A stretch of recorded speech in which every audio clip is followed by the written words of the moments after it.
Tutto è nato, io reggevo la scala a Pioli e mio fratello stava salendo sul fienile della casa di campagna perché cercava un vecchio tavolo. Invece ne è sceso con una cassettina di legno militare della seconda guerra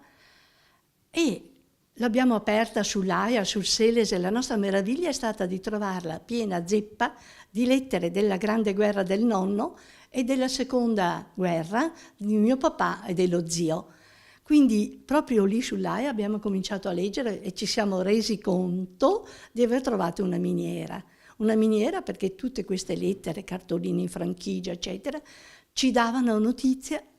della grande guerra, di quello che aveva vissuto il nonno da protagonista. Poi il paese piccolo, la gente mormora, San Pietro di Morubio, provincia di Verona, ma io ho un medagliere, ma io ho un diario, ma io ho le foto, ma io ho il foglio in congedo. Quindi mi sono data premura, al di là di quelle lettere del nonno, di raccogliere tutto il contributo della gente del mio paese, che poi ho restituito perché per loro erano reliquie,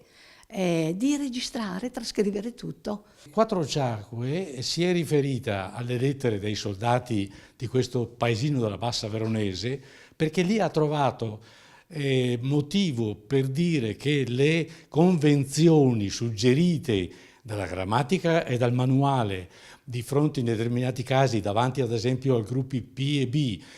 la N o la M, ebbene ha trovato concretezza, bambino, bandiera, compagnia, così scrivevano i contadini soldati della Prima Guerra Mondiale. Il libro, quando ai tempi è stato presentato al mio predecessore, è stato fortemente apprezzato anche dalla nostra amministrazione comunale e che ha contribuito naturalmente anche economicamente alla predisposizione del libro, nella prima stesura del 2001 e anche nella ristampa del 2014. Tutto nasce appunto da questa raccolta di documenti che le persone, gli abitanti del nostro comune hanno fatto per la predisposizione di questo libro, e nasce dalla voglia di far conoscere la propria storia, di far conoscere quello che hanno vissuto i propri nonni, i propri genitori in quel periodo particolarmente delicato che è stata la Prima Guerra Mondiale.